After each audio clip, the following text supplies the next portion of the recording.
Mga kapatid, sama natin sa ating panalangin sa banal na pagdilibang ito, ang mga natatanging kaibigan at pasasalamat ni Nilda Agsoy, Dr. Mar at Marie Tolentino at pamilya, Cecily Rivera at pamilya, Jean Silungan at pamilya, Dr. Bexay Barag at pamilya, Kelvin Maximo at pamilya, Maria Tapiron at pamilya, Edgar at Aida Punanan at pamilya, Celia San Felipe at pamilya, Rosalinda Mendoza at pamilya, Renet de Avellino at pamilya, Melody R. de Belen at pamilya, Alicia Arcega Villacruzes at pamilya, Vida Digoro at pamilya, Tonet Evelyn Salazar at pamilya, Celi Silin Dominic Nicolas, Janet E. Pascual at pamilya, Pili ng EDB Community, Antonio at Victoria Sanchez at pamilya, Bishop Dennis Pilarojo, Reverend Father Rubino Pensulit, Cesar at Lolita Nicolas at pamilya, para sa kaligtasan ni Adriano Sanchez at pamilya,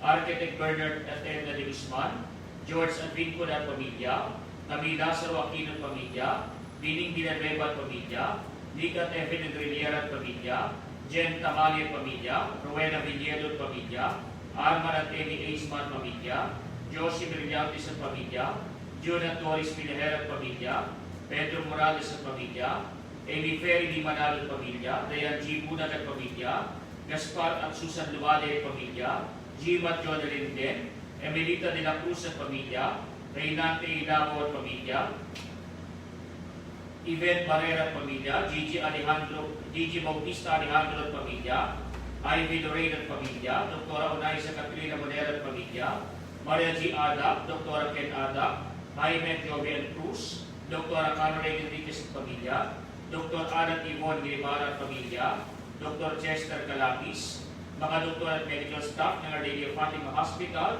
sa Valenzuela City, Santo Niño Hospital sa Bustos at Amang Rodriguez Memorial Medical Center sa Marikina City, Region 2 Trauma and Medical Center sa Mayumbong, Nueva Vizcaya, mga doktor at medical staff ng Regino Hospital, Skyline Hospital at Bollywood Hospital, at ng lahat ng mga frontliners sa pagsugpo sa pagkalat ng salot na COVID-19 gaya ng iba pang mga doktor at healthcare providers, mga pulis at sundalo, mga business leaders at workers, at mga kawani ng pamahalang nasyonal at lokal, lalo na ng lungsod ng San Jose del Monte. Para sa kagalingan, Minda Saison, Timoteo Orihuela, Helen Ferrer, Richard Carigo, Bella Rizal, Joan Perez, Capistrano Manlegro, Samantha Osea, Maria G. Cruz, Corazon Donato, Kilio Cristobal, Patricia J. Donquillo, Marian Maravilla, Chelo del Mundo, Jojit Santiago, Dito Soriano, Victoria Ann Sanchez, Adora de Leon Pamilya, Nida Dayna Ampunan, Leonardo Breda Tirole, Madeline Villanueva, para sa karawani na May Gutierrez, Ami Gutierrez, Scarlett Torres, Mea Silungan, Lex Cabais, Robert Del Rosario, Valentin Artais, Miriam Gutierrez, para sa kapayapaan ng kaluluwa ni Ricardo Celidonia, Viviana, Il, Sila, Isabela, Leticia, Evelyn, Alfredo, Eric, Nicolas, Nelson, Frederick, Raquel, Dean, Puloy, Maura, Roman, Andres, Epifania, Rufo, Celia, Marisa, Flor, Protasio, Susana, Canacia, Nestor, Maria Teresita, Ima Concepcion, Jaime, Domingo, Maximina, Alejandro, Enriqueta, Brian Angelo, Maricel, Jose, Edora, Alejandro, Sofia, Julita, Roy, Justin, Lucila, Felisa, Pedro, Jesus, Peter, Roderick, Felino, Romeo, Maria Florencia, Gina, Leonardo, lahat ng mga kaluluwa sa purgatorio, at mga nabayapang mga lingkod ng Diyos ng Malolos, at mga doktor at frontliners, at mga naging biktima ng salot ng COVID-19. Sa ngala ng Ama at ng Anak at ng Espiritu Santo, Amen. sumainyo ang Panginoon. At sumayo rin. Mga kapatid, tinipon tayo bilang mga kalinang ng kanang Diyos, kaya lumulog tayo sa babaeng Panginoon na nagpapatawad sa atin ng lubos. Sinugong tagapagpagaling sa mga nagsisisi, Panginoon, kaawaan kami. Panginoon, kaawaan mo kami. Dumating na tagapaganyayang mga magsalari magsisi, Kristo, kaawaan kami. Kristo, kaawaan mo kami. Nakalublong ka sa kanan ng Diyos, Ama, para ipamagitan kami, Panginoon, kaawaan kami. Panginoon, kaawaan mo kami. Kaawaan tayo ng mga panirihang Diyos, patawarin sa ating mga kasalanan, at magtumayan tayo sa buhay na walang hanggan. Amen. Manalangin tayo. Ama naming makapangyarihan, ginagawa mo kami magkaisa ng kalooban, ipagkaloob mo ang iyong mga utos sa aming mahalin, ang iyong mga pangako'y hangarin naming tanggapin, upang sa namang pagbabago sa paligid namin, manatiling matatag ang aming loobin. Sa tunay na kasiyahan matatagpuan sa iyong piling, sa pamamagitan ng Jesucristo kasama ng Espiritu Santo, magpasawalang hanggan. Amen. Ang salita ng Diyos mula sa mga gawa ng mga apostol.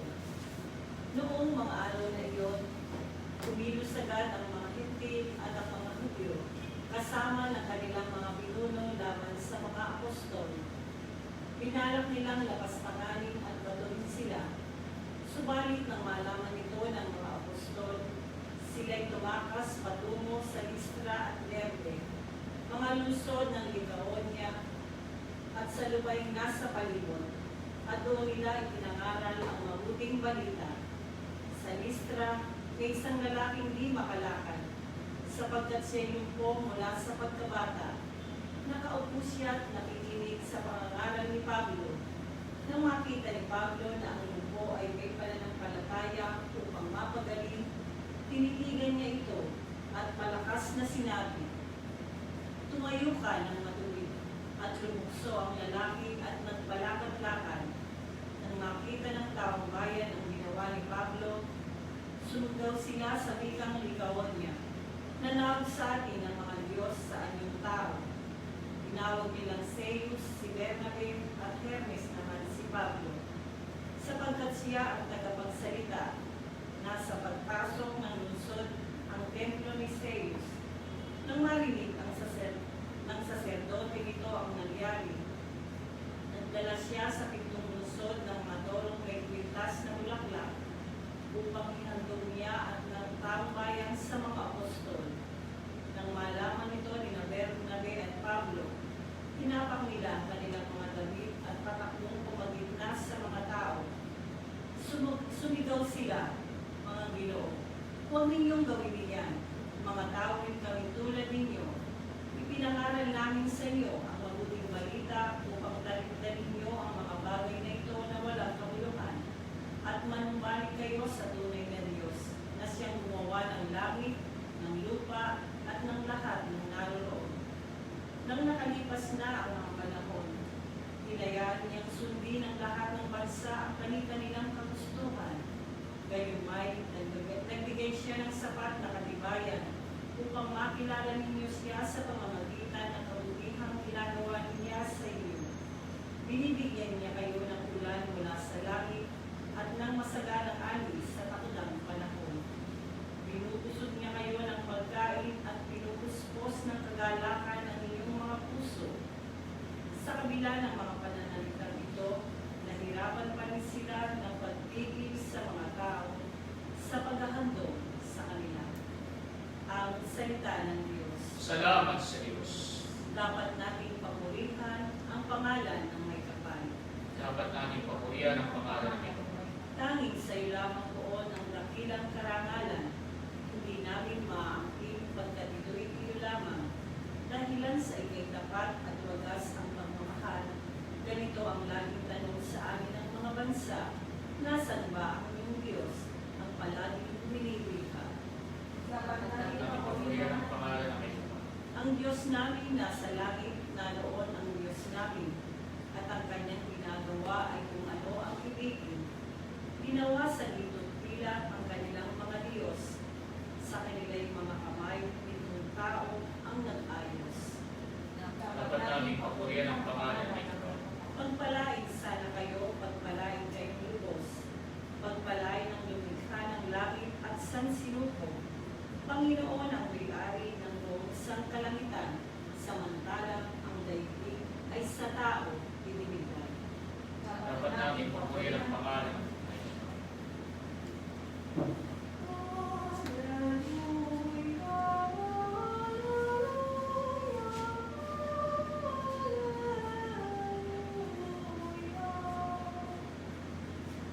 Sumainyo ang Panginoon. At sumayo rin. Ang mabuting balita ng Panginoon ayon kay San Juan. Papuri sa iyo, Panginoon. Noong panahong iyon, sinabi ni Jesus sa kanyang mga alagad, ang tumatanggap sa mga utos ko at tumutupad nito ang siyang umiibig sa akin. Ang umiibig sa akin ay ibigin ng aking Ama. Iibigin ko rin siya at ako'y lubusang magpapakilala sa kanya. Tinanong siya ni Judas, hindi ang Iscariote, Panginoon, bakit po sa amin lamang kayo magpapakilala ng lubusan at hindi sa sanlibutan? Sumagot si Jesus, ang umiibig sa akin ay tutupad ng aking salita. Iibigin siya ng aking Ama at kanisa sa kanya at mananaan sa kanya. Ang hindi umiibig sa akin ay hindi tumutupad sa aking mga salita. Hindi akin ang salitang narinig ninyo, kundi sa Amang nagsugo sa akin. Sinabi ko sa inyo mga bagay nito, samantalang kasama pa ninyo ako.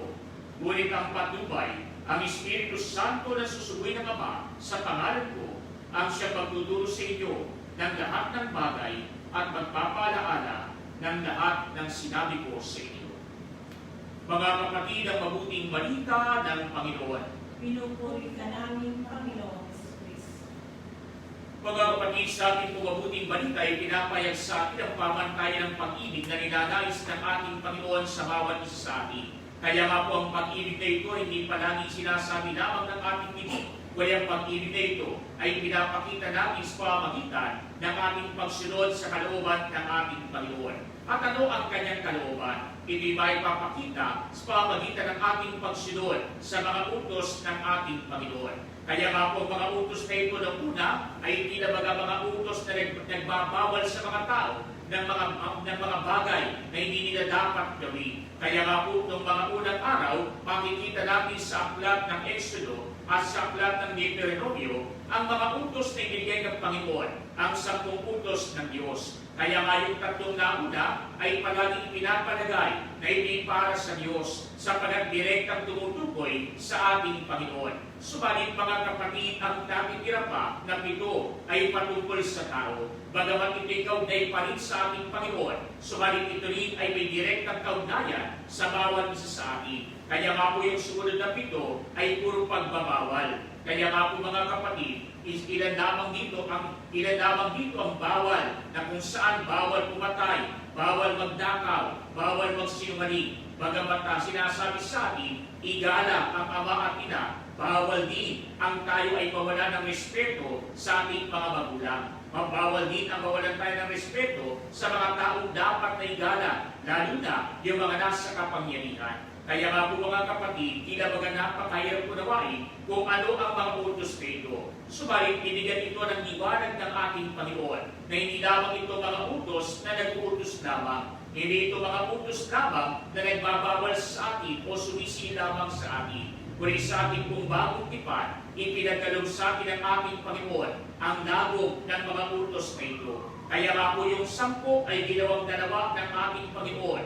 Ibigin mo ang Diyos na higit sa lahat, ibigin mo rin ang iyong kapwa, gaya ng iyong sarili. Kaya nga po sa dalawang utos na ito nakasalalay, ang lahat ng mga hula ng mga propeta at ang iba pang mga kautusan na ibinigay kay Moses doon sa bundok ng Sinai. Kaya nga po mga kapatid, ang mga utos na ito, hindi lamang nagbabawal. Ang mga utos na ito, hindi lamang sumisilip, kundi ang mga utos na ito, ayon sa paliwanag ng ating Panginoon, ay mga utos ng pag-ibig. Kaya nga po ang pag-ibig, hindi po ipinipilit. Ang pag-ibig ay kusang ibinibigay. Kaya kapag ka po yung pag-ibig ipilit lamang, mahirap. Bakit? Sapagat kapag ka napipilitan lamang yung umiibig, ay hindi ganap yung pag-ibig na ito. Kaya nga po mga kapatid, minsan, may mga pag-ibig na bawal, may mga pag-ibig na hindi nararapat, may mga pag-ibig na wala sa taga ng panahon. Kaya nga po kapag kalimbawa, hindi naman nararapat, o wala talaga sa panahon, o kaya naman ay talagang hindi maaari, ay huwag mo nang ipilit. Bakit? Sapagat baka sa bandang uli, masasaktan ka lang, no? Kapag ipinilit mo. Kaya nga po yung pag-ibig na ito, kusang ibinibigay, ang pag-ibig na ito, kusang na tinatanggap. Kaya nga po sa ating mabuting balita, itong pinapayag sa atin ng ating Panginoon. Ang umiibig sa Kanya ay kusang tumutupad sa mga utos ng ating Panginoon. Hindi pinipilit ang mga utos na ito, kundi binibigay sa atin bilang kasangkapan para mas lalo nating maibig ang ating Panginoon. Kaya nga po, kusaling tinatanggap ng isang iniibig ang pag-ibig ng kanyang kapwa. Kung paano ang ating Panginoon ay kusang loob na nag-alay ng kanyang pag-ibig sa atin sa pamamagitan ng kanyang kamatayan sa krus. Kaya nga po ang dapat manaig ay ang pag-ibig ng ating Panginoon. Kaya nga po mga kapatid, hindi ang kapangyarihan, hindi ang kalakasan, kundi ang pag-ibig ng ating Panginoon ang siyang tunay na nagtataglay ng kapangyarihan at kalakasan higit pa sa mga armas sa buong mundo. Kaya nga po noong unang panahon ay noon pong panahon ng mga emperador doon sa Roma, ano po yung ipinapakita sa atin na isang napakaganda na senyales o kaya naman ay napakaganda na paglalarawan. Nung pong papunta na sa Roma, itong si Constantino, para lang sa gayon makipaghabog, makipagdigma, para lang sa gayon pag-isahin ang imperyo ng Roma at magkaroon ng iisa lamang na pinuno sa buong imperyo. Ano ang kanyang nakita na senyales doon sa langit? Nakakita siya ng isang guhit ng krus na doon sa may gawin ng alapaang. At ano ang nakalagay doon? Sa wikang Latin ay ang nakalagay, in hoc signo vinces. Bagamat ang nakita niya ay nasusulat sa wikang Griego, subalit mga kapatid, ang naroon ay mga salita na nagpapayag sa atin paano siya mananalo sa digmaan. Kaya nga pong nakalagay, in hoc signo vinces, na anong ibig sabihin sa Ingles? By this sign or in this sign, you will triumph. At ano po ang nakita niyang sinyales? Anong nakita niyang tanda? Ito yung tanda ng krus. Kaya nga po ginawa niya, sa lahat ng baluti ng kanyang mga sundalo, pinalagay niya ang tanda ng krus. Kaya nga nung nakipaghamok siya doon sa iba pang mga kaaway, bagamat hindi ganong kalakas ang kanyang pwersa, subalit natalo niya ang lahat ng kanyang mga kaaway. Kaya ito'y na nagsimula na kung papaano itong si Constantino nagkaroon ng amor para sa mga Kristiyano na noong panahon na yun ay pinag-uusig. Kaya nga po noong panahon na siya ang naging emperador, ano ang nangyari? Ipinatigil na ang pag-uusig sa mga Kristiyano. Ipinatigil na ang pagpapahuli sa kanila at pagpatay sa mga Kristiyano. Kaya nga po mga kapatid, na naig ang krus, hindi lamang sa digmaan, na naig ang krus sapagat namayani ang pag-ibig sa bawat isa, na kailanman hindi nararapat patayin ang isang tao nang dahil sa kanyang paniniwala. Lalo tigit kung ito'y paniniwala ayon sa ating Panginoon. Kaya nga po sa ating unang pagbasa, ito rin ang ipinakita sa atin na ipinapangaral ng mga naunang mga mensahero o mga apostol ng ating Panginoon. Ito rin ang pinapakita sa kanilang pamumuhay bilang pagsunod sa ating Panginoon. Kaya nga po nang sila ay nagpapagaling ng mga may sakit, sila ay tinuturing na parang Diyos. Kaya nga ang tawag doon sa kanila, si Jesus o si Hermes. No? Kaya nga po si Jesus o si Zeus, siya po yung pinakapinuno ng mga Diyos-Diyusan ng mga Griego. At hindi naman ay doon po sa iba pang taga, itong si Hermes naman ay bilang isang mensahero o tagapagsalita doon sa mga Diyos-Diyusan. Kaya nga po, tao lamang, pero itinuturing na Diyos. Bakit? Sapagat nakakita sila ng isang himala. Subalit mga kapatid, hindi inako ni Pablo, hindi inako ng mga unang mga alagad ang karangalan na ito. Walang pinakita nila, pinakilala nila ang ating Panginoon. Sapagat sila ay gumagawa sa larangan ng pag-ibig, hindi sa larangan ng karangalan. Sila ay gumagawa ng maghimala ng alang-alang sa ating Panginoon. Nang sa gayon, mas marami pa ang maakay patungo sa ating Panginoon. Kaya mga mga kapatid, kung tayo lamang ay gagawa ng para sa ating sariling karangalan at hindi para sa ating Panginoon, baka hindi pag-ibig ang namamayani sa atin, sapagat ang ninanais natin, tayo na ang maparangalan kaysa ang ating Panginoon. Kaya tandaan natin ang sinasabi sa mabuting balita, ang pag-ibig sa Diyos ay sa pamamagitan ng pag-ibig at pagsunod sa kanyang mga utos. Kaya ang unang utos ng ating Panginoon na kung saan nakasalalay ang iba pang mga utos, ibigin mo ang Diyos ng higit sa lahat. Kaya nga po siya lamang ang dapat nating pag-alayan ng buong karangalan. Hindi ang ating sarili, kundi ang Diyos ang dapat nating parangalan sa bawat sandali ng ating buhay. Sapagat sa gayong paraan, ipinapakita natin na tayo nga ay umiibig sa Kanya sapagat ninanais natin sundin ang Kanyang kalooban ninanais natin siya ang maging bida ng ating buhay, siya ang maging bida sa lahat ng buhay ng mga tao sa ating paligid, at siya rin ang ating palagi na ninanais sundan patungo sa kanyang kaharian. Kaya mga mga kapatid, tinatawagan tayo ng ating Panginoon na tayong lahat sana mapuno ng pag-ibig ng ating Panginoon, nang ang pag-ibig na ito ang siyang magamit natin para sa ating kapwa, nang ang pag-ibig na ito ang mamayani palagi sa atin, at tuluyan na nga ay malutig ang sumpang kamatayan na dulot ng pagkakasala na unang nilupit na ng ating Panginoon sa kanyang kamatayan sa krus. Subalit ang kaganapan ng ating kaligtasan, ang kaganapan ng pananalig ng pag-ibig ay sa pamamagitan ng pagsakit natin sa kaharian ng ating Panginoon. Kaya nga po dito pa lamang sa lupa, tinatawagan na tayo, mamuhay tayo ayon sa pag-ibig. Kaya nga ngayong panahon ng quarantine na kung saan ang mga tao ay nananatili sa loob ng bahay, kaya nga po sabi sa atin, sana hindi yung alitan, hindi yung katamaran, hindi yung kawalan ng pakialam sa kanilang kapwa ang mamayani sa loob ng tahanan. Kaya mamayani ay ang pag-ibig sa ating kapwa. Kaya nga po kung iniibig mo ang iyong pamilya,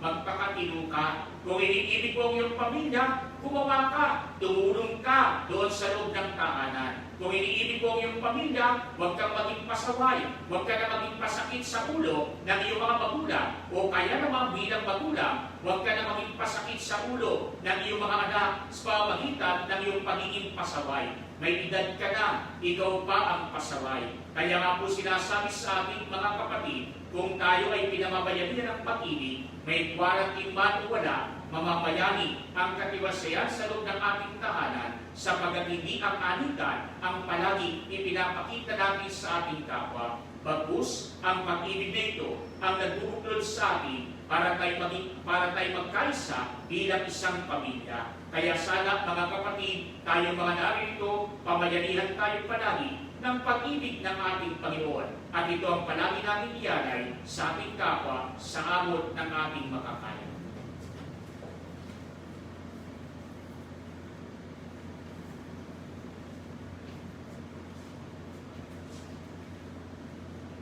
Mga kapatid, buong pagtitiwala itaas natin ang ating mga puso sa Diyos Ama na gumagabay sa atin sa pamamagitan ng Kanyang salita. Sa bawat pananalita ng ating tutugon, Panginoon, dinggin mo ang aming panalangin. Panginoon, dinggin mo ang aming panalangin. Ang simbahan naway sa buhay, ang diwan ng Ebanghelyo at sa gawa ang kalooban ng Diyos sa Kanyang paglilingkod. Manalangin tayo sa Panginoon. Panginoon, dinggin mo ang aming panalangin. Tayong lahat naway magsikap na itaguyod ang katarungan at karangalan ng tao, lalo na ng mga may hila at may hirap. Manalangin tayo sa Panginoon. Panginoon, dinggin mo ang aming panalangin. Bilang isang pamayanan, naway taguyod at tulungan natin ang bawat isa sa pamamagitan ng pag-ibig at kabutihang ipinakita sa atin ng Panginoon. Manalangin tayo sa Panginoon. Panginoon, dinggin mo ang aming panalangin. Ang mga may karamdaman sa kanilang katawan, pag-iisip at kaluluwa, naway makatagpo ng ganap na paggaling. Manalangin tayo sa Panginoon. Panginoon, dinggin mo ang aming panalangin. Ang mga namayapa naway makapasok sa lugar na nihanda ni Kristo para sa kanila. Manalangin tayo sa Panginoon. Panginoon, dinggin mo ang aming panalangin. Amang makapangyarihan, dinggin mo ang aming mga panalangin at buksan ang aming mga puso upang tanggapin at ibigin ang aming mga kapatid na nangangailangan. Hinihiling namin ito sa pamamagitan ni Kristo na aming Panginoon. Amen.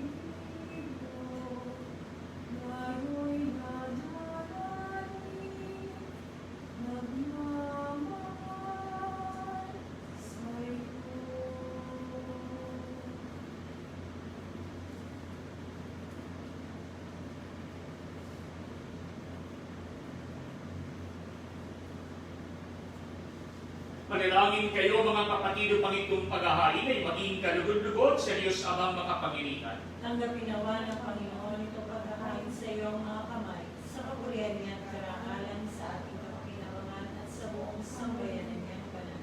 Ama namin nimika, pagkaibig mo sa iyong piling sa kalangitan, ang aming mga panalangin kalakip ng haing mga alay, upang mga pinaging dapat mong gawing dalisay, ay maging marapat na makasalo sa piling ng iyong pagmamahal. Sa pamamagitan ni Jesucristo kasama ng Espiritu Santo, magpasawalang hanggan. Amen. Sumainyo ang Panginoon. Sumayo rin. Itaas sa Diyos sa inyong puso at diwa. Tinaas na namin sa Panginoon. Pasalamatan natin ang Panginoong ating Diyos. Marapat na siya ay pasalamatan. Ang maraming makapanirihan, tuloy ng marapat na ikaw ay aming pasalamatan ngayong pinagdiriwang paghahari ng Mesiyas, ang maabong tupa na tumubos sa aming lahat. Ang katawan ng anak mong sa krus na mahibay ay handog ng pag-ibig na walang kapantay. Ito ang pagharing ganap mong kinalugdan, ito ang inunggatin ng dating pag-aalay. Ang buong sarili na anak mong si Jesus ay inihain sa iyo upang kami ay matubos. Siyang dambana pa rin naghahandog, siya pa rin ang tupang handog ni Ginugod. Kaya kaysa ng mga anghel na nagsisiawit ng papuri sa iyo, nang walang bumpay sa kalangitan, kami nagbumunyi sa iyong kadakilaan. Santo, Santo, Santo, Panginoong Diyos na mga hukbo, napupuno ang langit at lupa ng kadakilaan, o sana sa kaitaasan. Pinagpala ang naparirito sa ngalan ng Panginoon, o sana sa kaitaasan. Ama naming banal, ikaw ang bukal ng talang kabanalan, kaya sa pamagitan ng iyong Espiritu, gawin mong banal ang mga kaloob na ito, upang para sa aming maging katawan at dugo ng aming Panginoong Jesucristo. Bago niya pinagtiisang kusang loob na maging handog, hinawakan niya ang tinapay, pinasalamatan kaniya, pinagati-hati niya iyon, iniabot sa kanyang mga alagad at sinabi, tanggapin ninyong lahat ito at kanin. Ito ang aking katawan na iyahandog para sa inyo.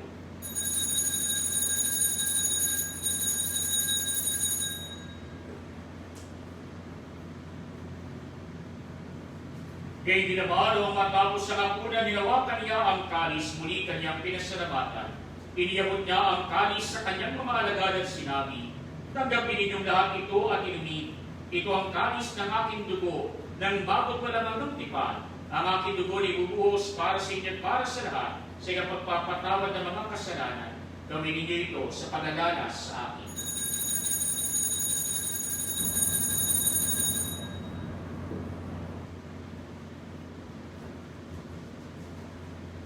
Mga kapatid, ang misteryo ng ating pananampalataya. Si Kristo'y namatay, si Kristo'y nabuhay, si Kristo'y babalik sa wakas ng panahon. Ama, ginagawa namin ngayon ang pag-alala sa pagkamatay at muling pagkabuhay ninyo na. Kaya't iniaari namin sa iyo ang tinapay na nagbibigay buhay at ang kalis na nagkakaloob ng kaligtasan. Kami nagpapasalamat dahil kami ang minarapat na tumayo sa harap mo para maglingkod sa iyo.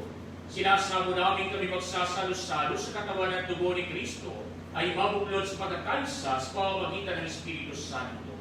Ama, ringapin mo ang iyong simbahang naganap sa buong daigdig, puspusin mo kami sa pag-ibig, kay San Francisco naming Papa, at Ineris naming Obispo at ng Tanang Kaparian. Alalahanin mo rin ang mga kapatid namin na hinday, nang may pag-asang sila'y muli mabubuhay, gayon din ang lahat ng mga pumanaw. Kaawaan mo sila at patuloyin sa iyong kaliwanagan. Kaawaan mo at maging dapatin kaming lahat na makasalo sa iyong buhay na walang wakas, kaysa na mahal na Birhen Maria na ina ng Diyos, ni San Jose ang kanyang kabiyak ng puso, kaysa ng mga apostol at ng lahat ng mga banal na nabuhay dito sa daigdig ng kalugod-lugod sa iyo. May pag-iwang nawa namin ang pagpupuri sa karangal mo sa pamagitan ng iyong anak na aming Panginoong Jesucristo.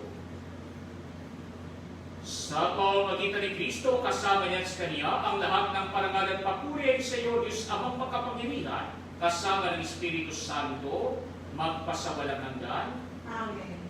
Mga kapatid, sa kagumili ng mga nakagagaling na utos at turo ni Jesus na Panginoon natin at Diyos, ipahayag natin ang lakas loob.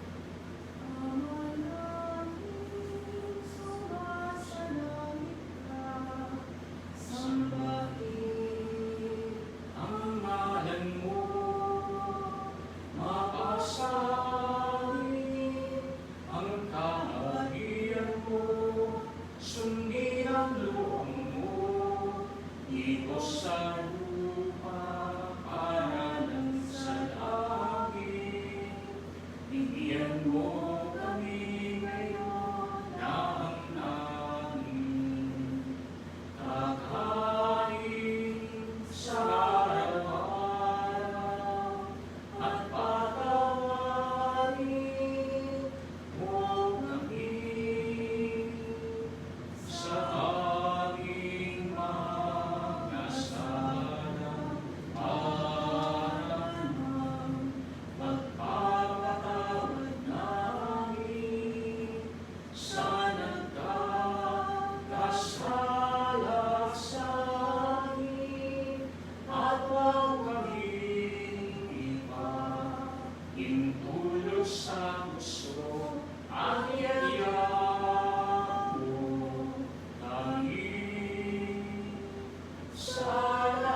Hinihiling namin kabigyan Diyos sa lahat ng masama, pagkalooban ng kapayapaan araw-araw, iligtas sa kasalanan, at iliyos sa lahat ng kapahamakan, samantalang aming pinananabikan ang dakilang araw ng pagpapahayag ng tagapagligtas namin si Yesu Cristo. Sapagkat iyo ang kaharian at ang kapangyarihan at ang kapurihan magpakailanman. Amen. Panginoong Yesu Cristo, sinabi mo sa mga apostol, kapayapaan ang iniiwan ko sa inyo, ang aking kapayapaan ang binibigay ko sa inyo. Tunghayan mo aming pananampalataya pag ang aming mga pagkakasala, magalooban mo kami ng kapayapaan at pagkakaisa ayon sa iyong kalooban, kasama ng Espiritu Santo, magpasawalang hanggan. Amen. Ang kapayapaan ng Panginoon ay laging sumainyo. At sumayo rin. Magbigayan kayo ng kapayapaan sa isa't isa.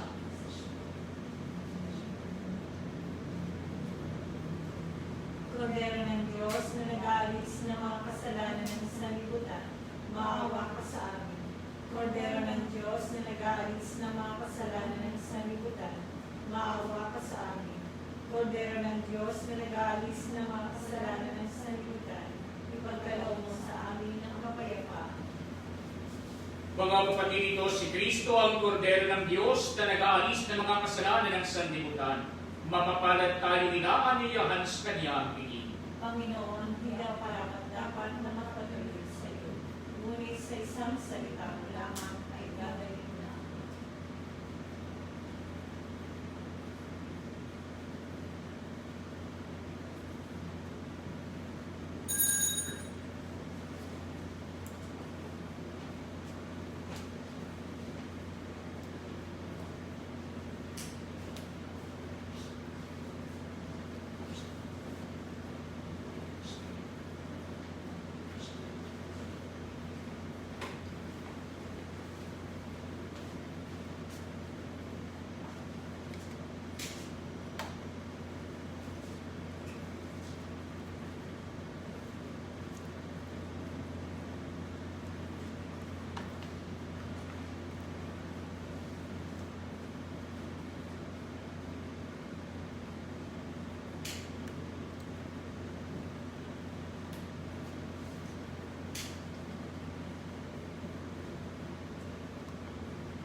Oratio Imperata, kaugnay ng COVID-19.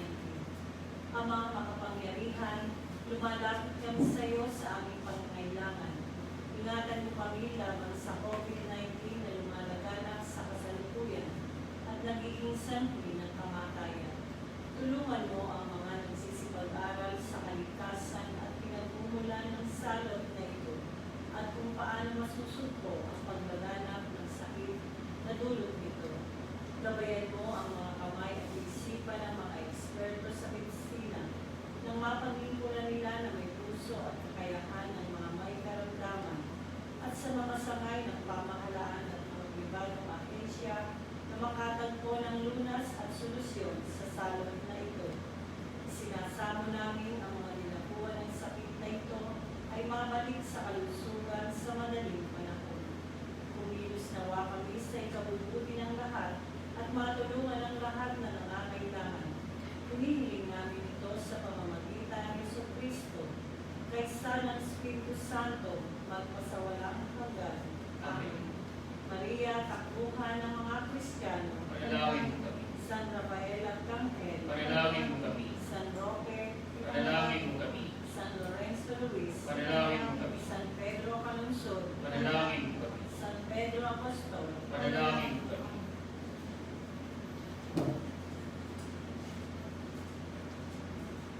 Panalangin tayo. Ang maraming mapagmahal kami pinapagsalo mo sa pagkabuhay ng iyong anak ay papakinabangan mong dami sa kanyang lakas bilang bunga masagana ng dulot mong pagliligtas sa pamamagitan niya kasama ng Espiritu Santo magpasawalang hanggan. Amen. Sumainyo ang Panginoon At sumayo rin. at pagpalain kayo ng makapangyarihang Diyos, Ama at Anak at Espiritu Santo. Amen. Humayon kayo sa kapayapaan ni Kristo. Salamat sa Diyos.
Panalangin mo kami, O Santang Ina ng Diyos, Na kami maging dapat makinabang sa mga pangako ni Jesucristo ang aming Panginoon.